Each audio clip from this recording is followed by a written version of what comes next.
Ben Cem Akar. Kitaphanı YouTube kanalıma hoş geldiniz. Gezilerimize Tekirdağ ile devam ediyoruz.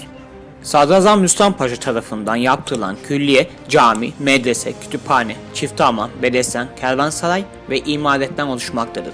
Bunlardan yalnız cami, medrese, imaret ve kervansarayın Mimar Sinan'ın eserleri arasındadır. Diğer yapılar ise farklı mimarlar tarafından yapılmıştır. Rüstem Paşa Külliyesi'nin en belirgin yeri Rüstem Paşa Camisi'dir. 1553 tarihinde Kanuni Sultan Süleyman'ın damadı Rüstem Paşa tarafından denize hakim bir tepe üzerinde Mimar Sinan'a yaptırılmıştır. Caminin kitabesinde şunlar yazar: Tanrı'nın bitmeyen ve bitmeyecek olan yardımı erişerek bu gönül açan ve güzel havalı yerin yapılması sona erdi. Uterit yıldızı ayın yüzüne şu güzel tarihi yazdı. Tanrı ona bu caminin mükafatı olarak cenneti bağışlasın. Süleyman Paşa merkez ilçesinin hemen ortasında küçük bir bedesten yer almakta.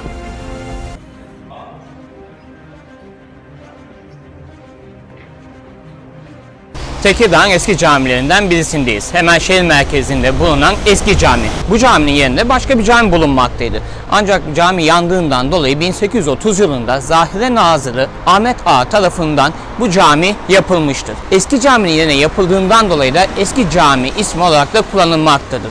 Bazı kaynaklarda ise Ahmet Ağa Camisi olarak da bahsedilmektedir. Yine tarihi bir camideyiz. 1856 yılında Kürkçü Sinan Bey'in yaptırdığı caminin yıkılması üzerine hayırsever vatandaşlar tarafından eski yerine yeniden yapıldı. Yine kent meydanında yer alan tarihi hükümet konağından bahsedeyim size. Binanın ön kısmı 1912-13 yılında Mutasarrıf Selanikli Hüsnü Bey tarafından yaptırılmıştır. Yine Osmanlı mimarisidir. Arka kısmı ve önündeki beton bahçe ise 1934 yılında Vali Haşim İşcan tarafından yaptırılmıştır. Orta caminin hemen arkasındaki şehir meydanında Namık Kemal'in memleketinde Namık Kemal'in heykeli dikilmiştir. Heykele baktığımız zaman sol eli göğsünde, sağ elinde ise kitap bulunmaktadır.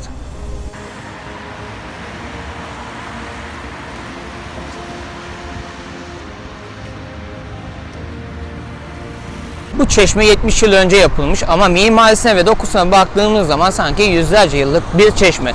1949 yılında belediye tarafından yapılmış Şehitler Çeşmesi. Şehitler Çeşmesi Tekirdağ'ın fethi sırasında şehit olan askerlerin anısına dikilmiştir.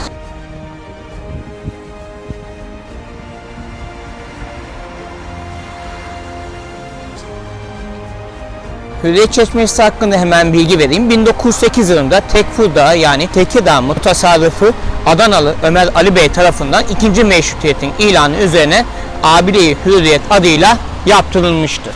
1935 yılında İstanbul Halk Evi'nin düzenlediği güreşlerde tüm rakiplerini yenen Hüseyin Pehlivan aynı yıllarda Fransa'da Fransızların rakip tanımadıkları 4 güreşçilerini 30.000 Fransız karşısında 15'er dakikada yenerek ününü dünyaya duyurdu ve heykeli Tekirdağlılar tarafından dikildi.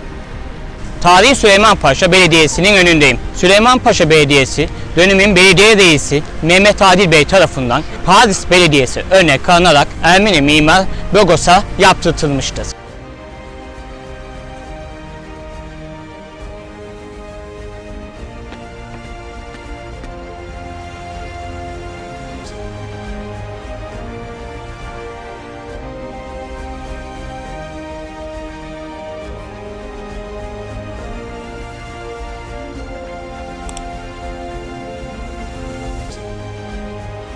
Trakyalıların atası.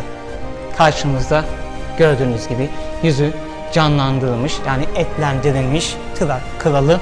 Milattan önce 4. yüzyıldan bahsediyoruz. Yani günümüzden 2400 yıl önce Trakların görüntüsü böyleydi.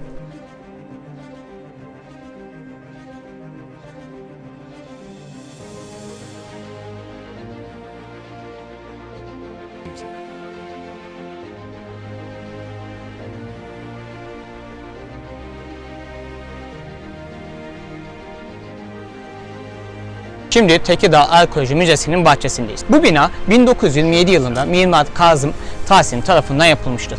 1976 yılına kadar hükümet konağı olarak kullanılmıştır. Tekirdağ Arkeoloji Müzesi'nden çıkar çıkmaz karşımıza hemen bir anıt park çıkıyor. Bu anıt parkta kim var? Milli Eğitim Bakanlığı yapan Hasan Ali Yücel'in dedesi. Can Yücel'in ise büyük dedesi oluyor.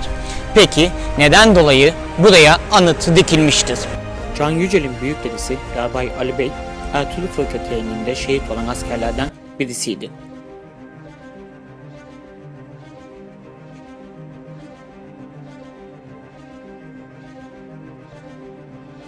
Tekirdağ tarihi mekanını gezmeye devam ediyoruz. Tekirdağ Arkeoloji Müzesi'nden çıktıktan sonra 300 metre ileride Rakoçi Müzesi yer almaktadır. Aynı zamanda sokağın adı da Rakoçi Sokağı'dır. Peki Rakoçi kimdi? Bir Macar kralıydı. Bağımsızlık mücadelesi vermiş, başarısızlıkla sonuçlanınca Osmanlı padişahına sığınmıştı. Rakoçi'nin kaldığı, Osmanlı Devleti'ne sığındığı ve hayatını sürdürdüğü ev burasıydı. Rakoçi Müzesi şu an kapalı olduğundan dolayı gezemiyoruz. Rakoçi Müzesi'nden çıktıktan sonra tabelaları hemen takip ederseniz yokuş yukarı 500 metre ilerliyorsunuz ve tarihi Beşevlere geliyorsunuz. Restore edilmiş tarihi Beşevleri görmektesiniz.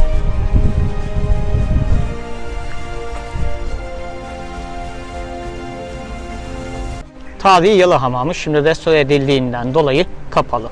Onun hemen yanındaki boş arsaya şöyle dönüp bakarsak burada eskiden bir sinagog varmış.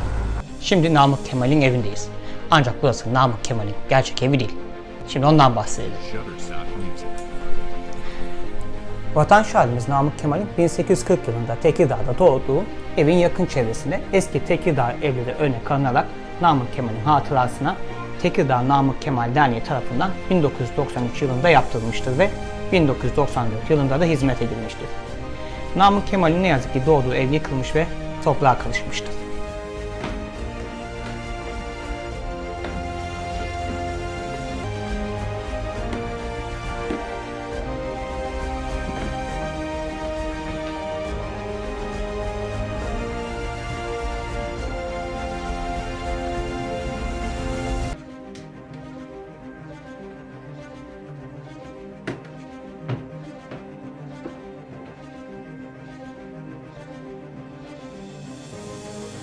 ...1923 yılında Lozan mübadelesiyle Tekirdağ'dan Yunanistan'a göç eden Mavidis ailesinin küçük çocuğu Dimitros Mavidis 50 yıl boyunca ailesinin evini aramıştır.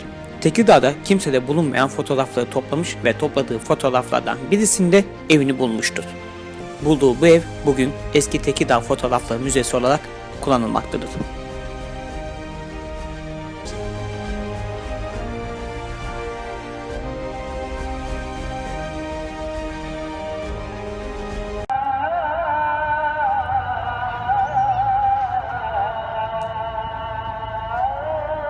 Evet, Haydabolu tatlılığını görüyorsunuz. Meşhur Haydabolu tatlısı. Normal Arap tatlısı. Evet. Eski Tekirdağ Fotoğrafları Müzesi'nden çıktık ve yukarıya 10 adım attıktan sonra hemen İbrahim Balaban Müzesi'ne geldik. İbrahim Balaban resimlerinin bazılarını Tekirdağ Belediyesi'ne hediye etmiştir ve bu hediye ettiği resimler şimdi ressam İbrahim Balaban Müzesi'nde sergilenmektedir. Hadi şimdi içeri gidip bakalım.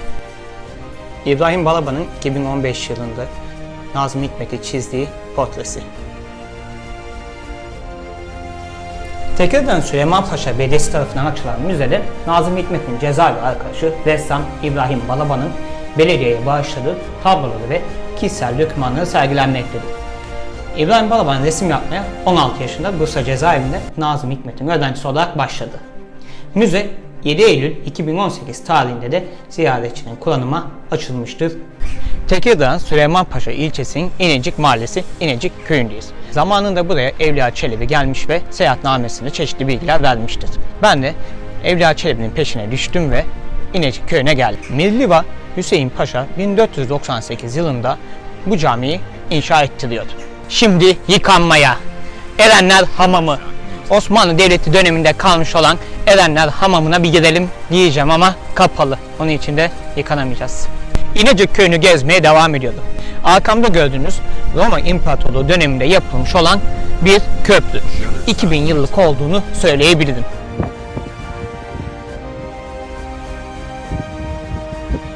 Tekirdağ Süleymanpaşa ilçesi yani merkez ilçesini gezmemiz burada bitti.